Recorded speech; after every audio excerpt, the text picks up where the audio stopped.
One of the current year Marvel productions that seemed the most interesting upon being announced was the animated X-Men 97, billed as the direct follow-up to the beloved animated series.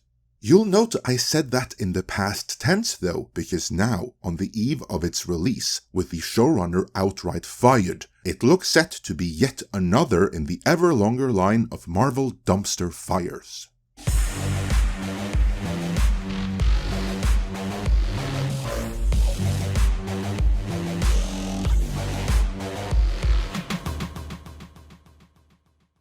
On March 12th, The Hollywood Reporter broke the exclusive that X-Men 97 showrunner Beau DeMayo had been fired.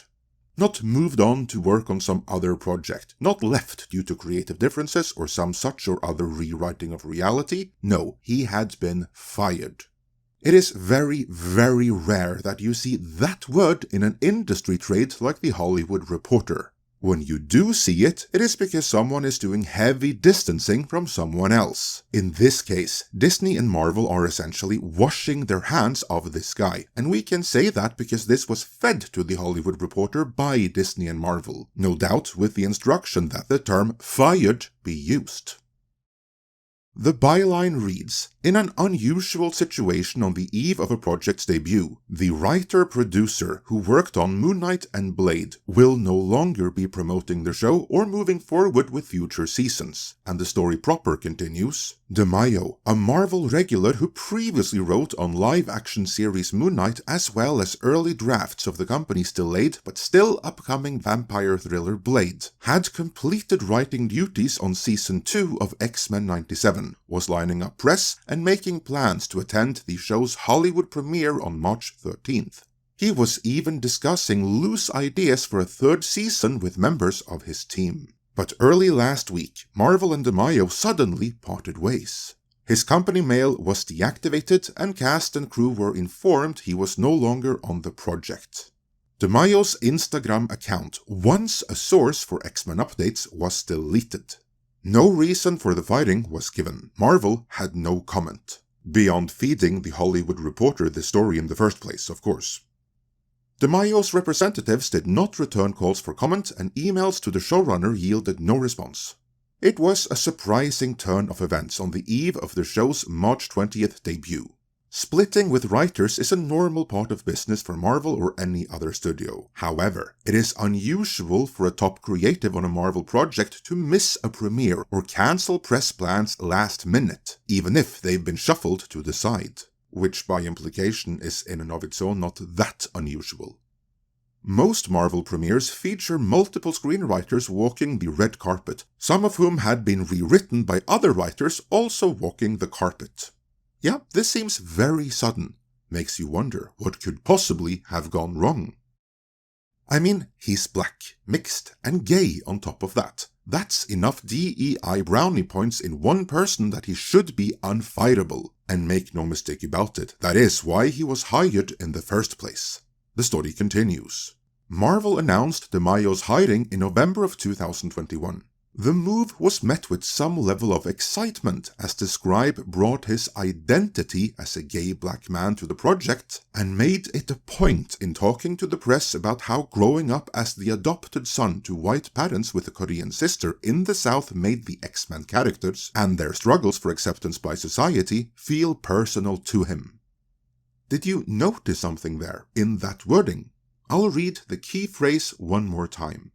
The scribe brought his identity as a gay black man to the project and made it a point in talking to the press.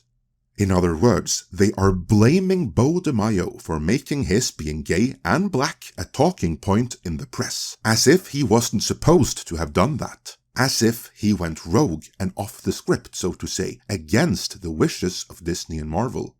Well, let's see what he actually said. They were truly interested in what my experience as a black gay man was and how it was going to inform the story we were telling.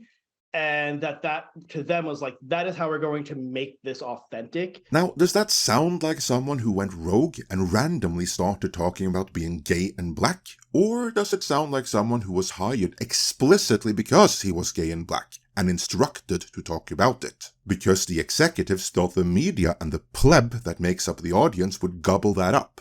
Because to me, it sounds like the latter, and it wouldn't be the first time executives instruct a creative to do things a very specific way, oversee that he does exactly that and give him high fives every step of the way, only to do a 180 if the audience rejects it and then blame that creative for having led them astray, even though he was the one dutifully following their lead every step of the way. I think there may be some of that going on here, especially in light of our good friend WDW Pro's reporting that Marvel really need X-Men 97 to be a hit, and no matter what they told him to do up front, they may now blame him for having gayed it up too much. That would certainly be in line with the various rumors and suggestions that Iger is trying to walk back the very messaging he himself pushed for so unbelievably hard, in every public appearance making it clear how important the messaging was and how it had to continue, and even ramp it up. Case in point, here's what he said while he momentarily stepped down as CEO, leaving Bob Chapek to function as CEO in name only in the days after January 6th of 2021. We've tended to shy away from politics, and in doing so, I think we've shied away from talking about issues that aren't political at all, like the issues that we're talking about today. Because we believe in doing so, maybe it looks like we're taking a stand. Well, in that reality, we should be taking a stand. I take responsibility for this. I was CEO for 15 years. And so I managed the company's public-facing processes and how we were portraying ourselves. And I think that we have to be less cautious, as Bob, I think, was just alluding to, about such things and not be concerned, like just commenting about what happened in Washington last week. That's not political on our part at all. We know that what we saw was fundamentally wrong and that it was rooted in hatred and disrespect and contempt and intolerance. And we should feel free as a company to comment about that without retribution. Then, on Iger's orders, everyone in the company did just that. But the audience wouldn't have it, and Peltz came gunning for him. So then, just a few months back, in December of 2023, in a bit of convenient retroactive history, it was suddenly the creatives who had gone rogue under Chapek. I think what had happened over a period of time, it was building and building, and maybe it reached a peak of some sort while I was gone, is that creators lost sight of what their number one objective needed to be.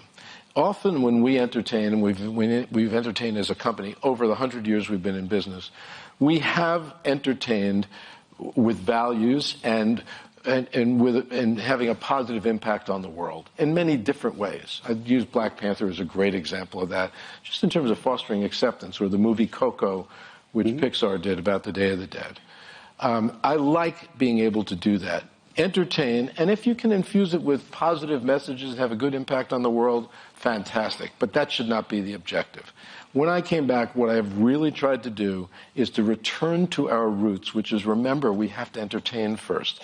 It's not about messages. If you can do, again, if your story can have a positive impact, so there's that. And I've worked hard since I've been back at reminding the creative community, who are our partners, in some cases our employees, that that's the objective. And I don't really want to tolerate the opposite. So there's that. That's an about-face that Beau DeMayo could easily have fallen victim to. But there may be more going on. Let's return to the Hollywood Reporter.